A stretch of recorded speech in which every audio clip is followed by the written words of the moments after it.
هستش، سونیک هست، خرس دیگه، گاو، پنگوئن، خاله قورباغه است، توپ، ببره.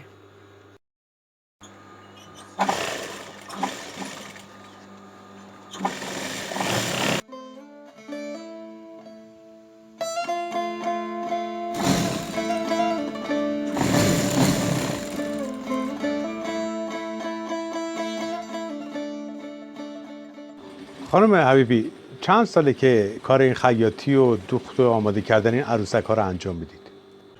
40 سال میشه. من تقریبا 3 سال این کار رو شروع کردم.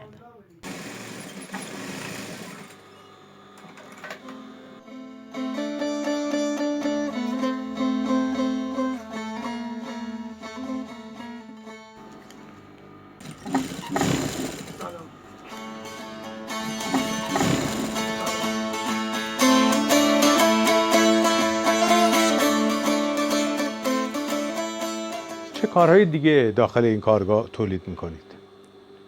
همه چی، هر چی که سفارش داشته باشم. اینجا موبایلی ها هستن، شاکا هستن، سفارش میگیرم و براشون میفرستم.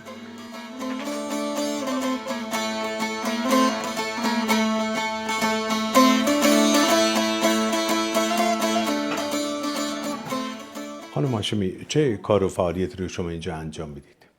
من نقاشی روی ظروف سرامیکی و تولید ظروف زیرلعابی رو انجام میدم.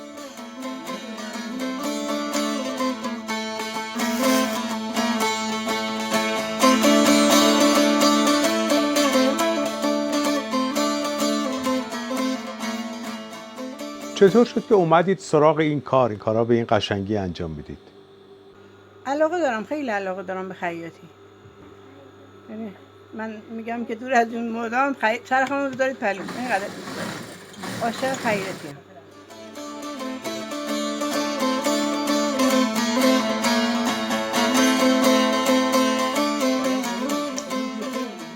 نقاشی ها رو چجور انجام میدید؟ من چون کلا رشته هنر رو خونده بودم، از طریق رشته هنر یعنی درس وارد رشته نقاشی زیرلعابی شدم.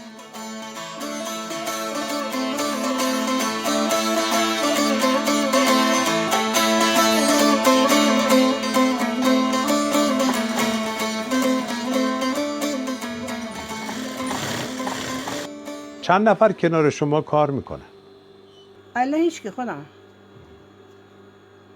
اینجا کسی نمیاد.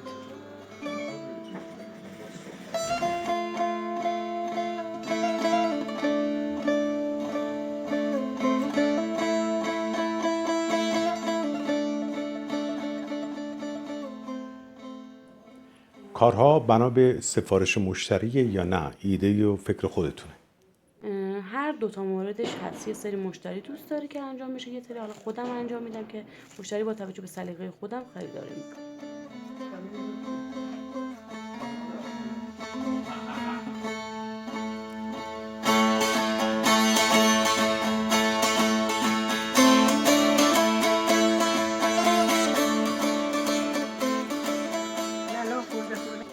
قبلا کجا بودید؟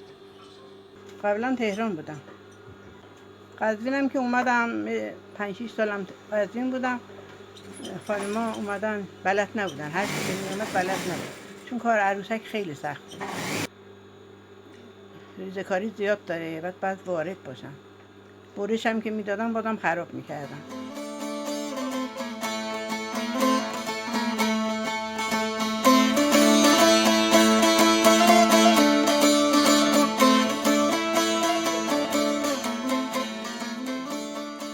فرایند کار چطور صورت میگیره؟ این فرآیند کار 3 مرحله داره. مرحله ریخته‌گری، پرداخت و لعاب زنی که هر کدوم شامل 2 تا کوره میشه.